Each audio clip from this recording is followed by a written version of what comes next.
Bon, on est content, on voulait gagner le premier match, c'était important pour nous. On sait la difficulté qu'on a quand on a une compétition à 4. Quand on rate le premier match, ça devient psychologiquement difficile. Donc on tenait à remporter ce match et aussi le suivant pour se qualifier un petit peu plus facilement qu'on a pu le faire ces dernières années. Donc mission accomplie de ce côté-là. Il restera celui de l'Angola en particulier. Vous avez déclaré que le tournoi de la RDC dépendrait de la prestation de l'équipe durant le premier match. Ce premier match, vous l'avez remporté au loin face à l'Éthiopie. Est-ce qu'on peut dire que la RDC a trouvé la formule pour aller très loin dans cette compétition? Non, chaque match a sa vérité. L'Éthiopie n'est pas l'Angola et il faut disposer d'un effectif pour pouvoir justement jouer des rencontres différentes.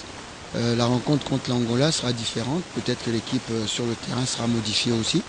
Parce que nous, ce qu'on recherche, c'est le résultat. C'est pas forcément faire plaisir à tel ou tel joueur. Et il y a des joueurs qui sont plus adaptés pour jouer l'Angola que pour jouer l'Éthiopie. Donc on est en train de regarder tout ça.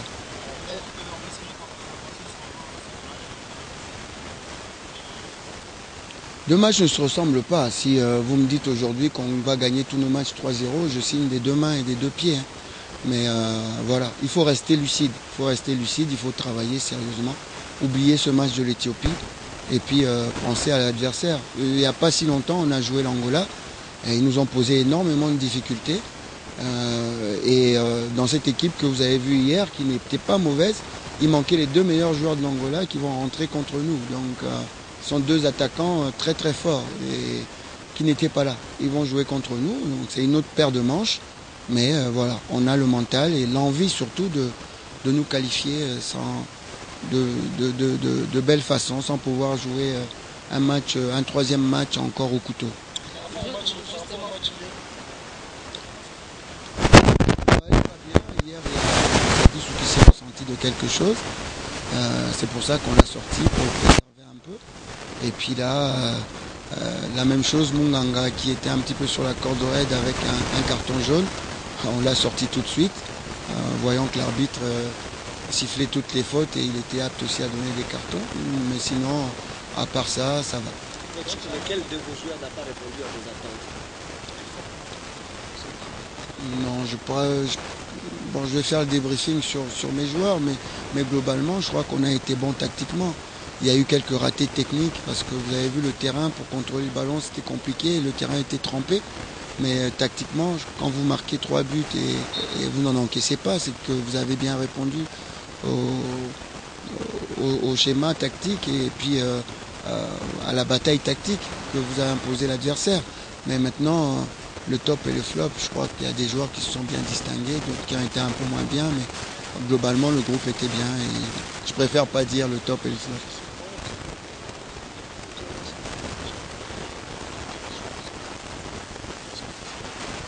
Le terrain était un peu moins. Mais c'est vrai que on est un petit peu bien. Les joueurs sont bien. Aujourd'hui, ceux qui n'ont pas joué vont encore avoir une séance très dure pour rattraper le match qu'ils n'ont pas joué. On aurait voulu faire une petite opposition face à une équipe locale, mais bon, ça n'a pas pu être le cas. Mais il faut que tout le monde soit prêt à pouvoir jouer. Comme je l'ai vous dit tout à l'heure, l'effectif est large, il est à 23 et tout le monde doit pouvoir ramener sa contribution pour que l'équipe puisse avancer. Coach, vous avez appris de vos erreurs.